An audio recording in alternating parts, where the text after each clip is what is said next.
Welcome back to 50 Famous Stories Retold.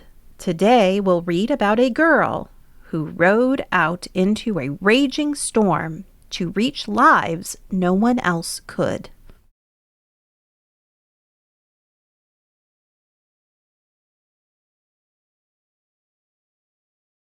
Let's look at the vocabulary and key places for our story. Take a moment to talk or think through the vocabulary and find today's story on the map. You might even compare its location to a modern atlas.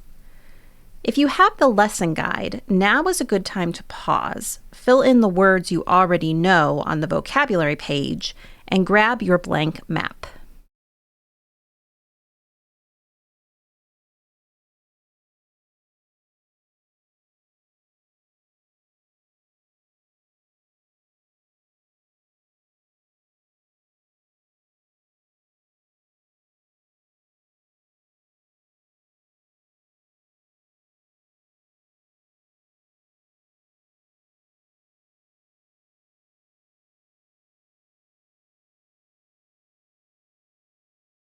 Grace Darling. It was a dark September morning. There was a storm at sea. A ship had been driven on low rock off the shores of the Farne Islands. It had been broken in two by the waves, and half of it had been washed away. The other half lay yet on the rock, and those of the crew who were still alive were clinging to it. But the waves were dashing over it, and in a little while it too would be carried to the bottom. Could anyone save the poor half-drowned men who were there? On one of the islands was a lighthouse, and there, all through that stormy night, Grace Darling had listened to the storm. Grace was the daughter of the lighthouse keeper, and she had lived by the sea as long as she could remember.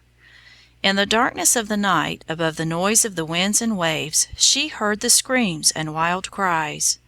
When daylight came, she could see the wreck, a mile away, with the angry waters all around it. She could see the men clinging to the masts. "We must try to save them," she cried. "Let us go out in the boat at once." "It is of no use, Grace," said her father. "We cannot reach them." He was an old man, and he knew the force of the mighty waves. "We cannot stay here and see them die," said Grace.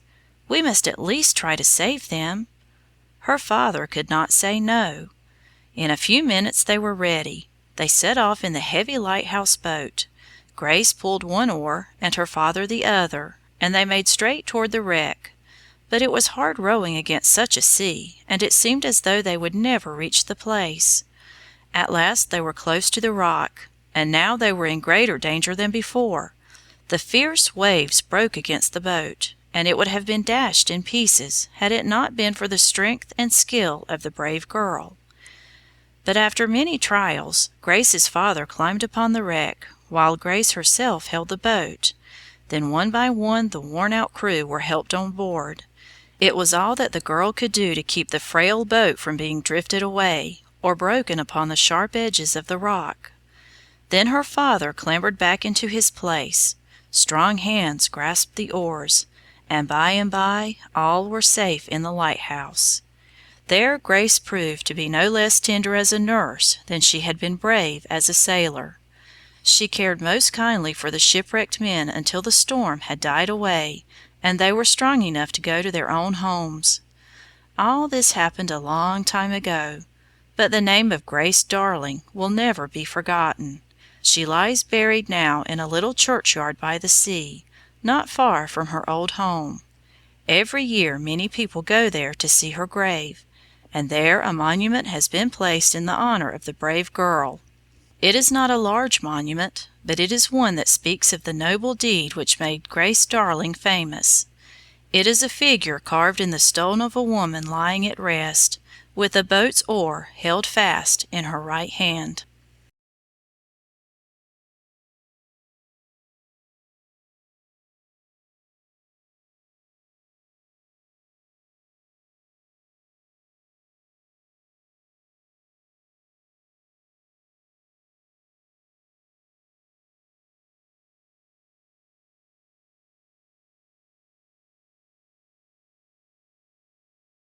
A young girl at the oars in a howling sea, pulling straight for the wreck.